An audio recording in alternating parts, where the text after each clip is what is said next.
जय हिंद दोस्तों। और झारखंड का एक से एक कारनामे आपको मिलेगा। ये कारनामे सिर्फ झारखंड में ही मिल सकता है, कोई भी स्टेट में ऐसे कारनामे नहीं मिलेंगे, क्योंकि यहाँ का जो अदारे हैं, जो सरकार है, वो बहुत ही निपुण तरीके से काम करता है और अपने बातों को इतने सहज पूर्वक रखता है कि आपको लगेगा नहीं कि इसमें से कोई धांधली या आरोप है इन पर, कोई नहीं। आप देख लीजिए, इसी में जेपीएससी प्रथम का रिजल्ट उसमें लिखा हुआ है। आप उसमें पेपर कटिंग आप देखेंगे तो आपको शौक हो जाएगा कि ये सब कितने साल नौकरी कर चुके हैं। 8-10 साल के बाद इनको रिटायरमेंट का समय आ चुका है। अब ये सब अभी खुलासा हो रहा है कि नहीं, इसमें से 55 कैंडिडेट ऐसे हैं जो पीटी में पास करने लायक नहीं थे, लेकिन इनको पीटी में ही पास कर दिया गया। अब आप सोच लो कि ये सब क्या होगा, इनके जॉब का क्या होगा, बताइए।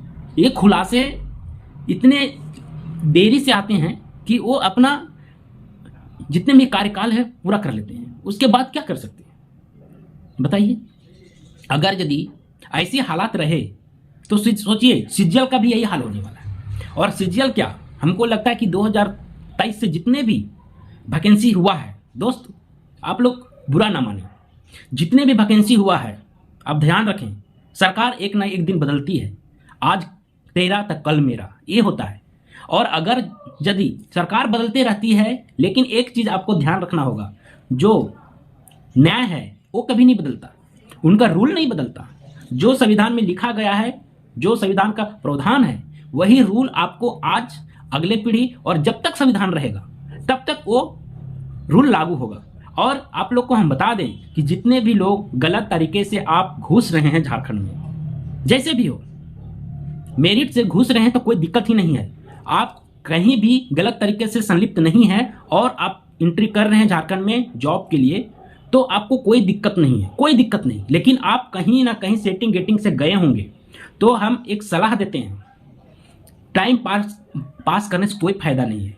मैं जानता हूं कि हो सकता है कि आप कार्यकाल को पूरा भी कर लें, जांच ना हो, ये भी मैं जानता हूं। लेकिन अगर यदि ये जो 5G का नेटवर्क है, यदि 7G हो गया, तो आप ना इधर के रहोगे ना उधर के रहोगे।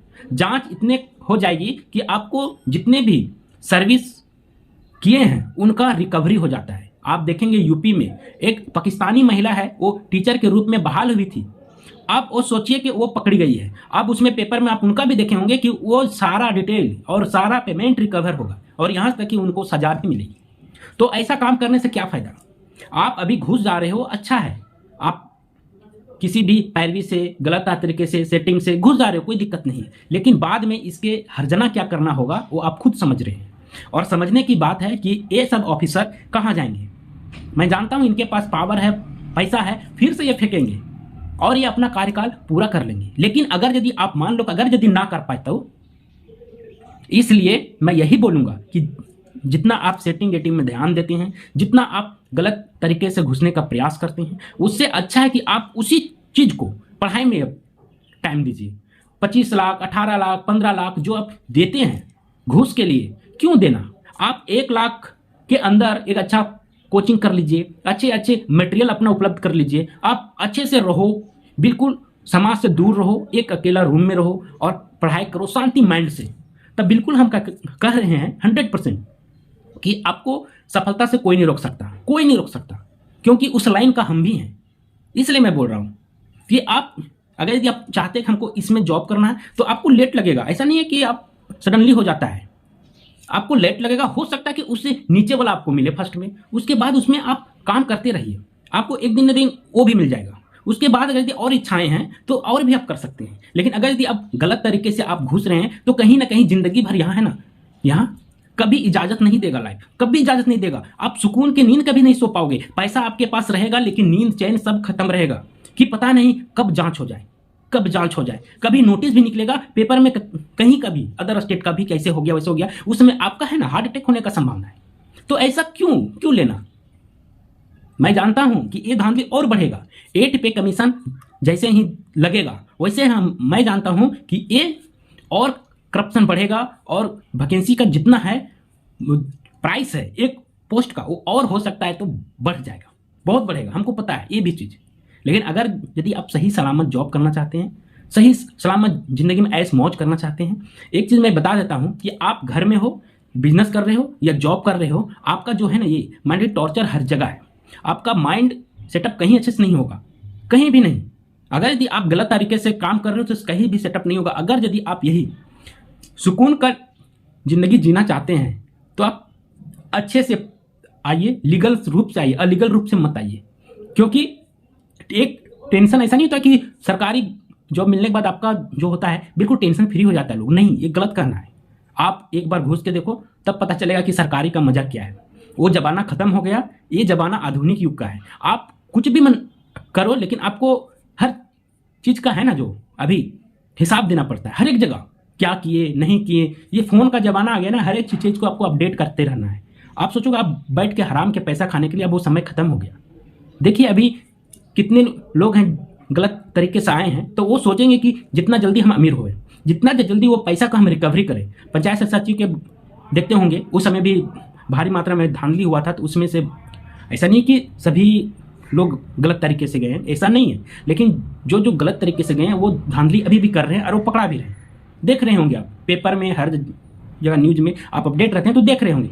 तो वो सब क्या करता है ना कि जितना हम पैसा दिए हैं उतना रिकवरी करने का प्रयास में रहते हैं, और ये कहीं ना कहीं गलत है और आपको इसका हर्जाना भुगतना पड़ता है और भुगत भी रहे लोग। इसलिए हम यही बोलेंगे और सरकार से भी हम विनती यही करते हैं कि कोई भी एग्जाम हो उसको फेयर तरीका से लीजिए। अगर यदि उसमें कहीं ना कहीं कुछ संलिप्तता पाई जाती है तो तत्काल उसको जांच करवाइए। ऐसा नहीं कि उसका डेट को बढ़ाते जाइए, क्योंकि जो लोगों का है ना, स्टूडेंट का एज घटता नहीं है, स्टूडेंट का एज रुक नहीं जाता है कि ये एग्जाम अभी लिखें, ये अभी मामला कोर्ट में है तो एज हम लोग का वहीं रुक गया, नहीं। तो इसको तत्काल कीजिए ना। अभी सुविधाएं अनेक प्रकार से, इंटरनेट है, एक से बहुत प्रकार से अभी जांच करने में आसान है कोई भी चीज़ का। अगर यदि सरकार चाहेगी सीजीएल का भी जांच करना तो 1 सप्ताह में कर सकती है, लेकिन ऐसा क्यों नहीं करती है? यही तो बात, इसी बात को तो आगे लाना है ताकि जल्दी से जल्दी कोई भी संलिप्तता पाया जाए तो समझिए उसको जल्दी से जल्दी निराकरण करें और बहाली को तत्काल ले, या जो भी निकले रिजल्ट जो भी हो उसको दे। ऐसा नहीं कि रिजल्ट को लटका के रखें। तो आप लोग को देखिए कि हम ये कहना चाह रहे हैं, मेरा इस वीडियो का बनाने का मतलब ये है कि आप जॉब कितनों साल कर लो, गलत तरीके से अगर यदि आपका एंट्री हुआ है तो कभी भी आप पकड़े जाओगे। उस समय पछतावा के अलावा कुछ नहीं रहेगा। हम भी अभी हैं जॉब में, अगर यदि हम भी गलत तरीके से आए होंगे तो सोचिए कि कितना टेंशन वाली बात होती, लेकिन कहीं ना कहीं अच्छे से आए हैं तो इतना हम फ्रेश आप लोग के सामने वीडियो के माध्यम से बोल भी पा रहे हैं, नहीं तो नहीं बोल पाते। इसलिए पढ़ाई कीजिए और जैसे भी हो जॉब को अब लेना है तो फेयर तरीका से मत लीजिए। वहाँ बैठे हुए अधिकारी नेता बहुत मिलेंगे आपको जो पैसे खाने के चक्कर में रहेंगे, और कितने लोगों का ये भी होता है कि वो अच्छे से जितना नंबर लाना था उतना लाए भी है, लेकिन वो पैसा देकर गए हैं तो वो जिंदगी भर तो उनका सिलेक्शन जेन्युइन भी हुआ है तो वो रोना रोते रहेंगे कि पता नहीं कब जांच होगा कब जांच होगा। अरे भाई क्या फ़ायदा फिर जॉब करने का, क्या फ़ायदा? कोई फ़ायदा नहीं है। इसलिए पेपर देखिए, ये न्यूज बहुत खतरनाक है। आप सोच लीजिए, इससे पता चलता है कि जेएसएससी जेपीएससी में कितना भ्रष्टाचार होता है, कितना भ्रष्टाचार। इसको हम सरकार से ही दरखास्त करेंगे कि ये सब मामला कभी ना आए। इसके लिए आप उचित कदम उठाइए ताकि आम जनता, आम स्टूडेंट का लाइफ का देखिए, किन्हीं का लाइफ बर्बाद ना हो। तब तक के लिए जय हिंद।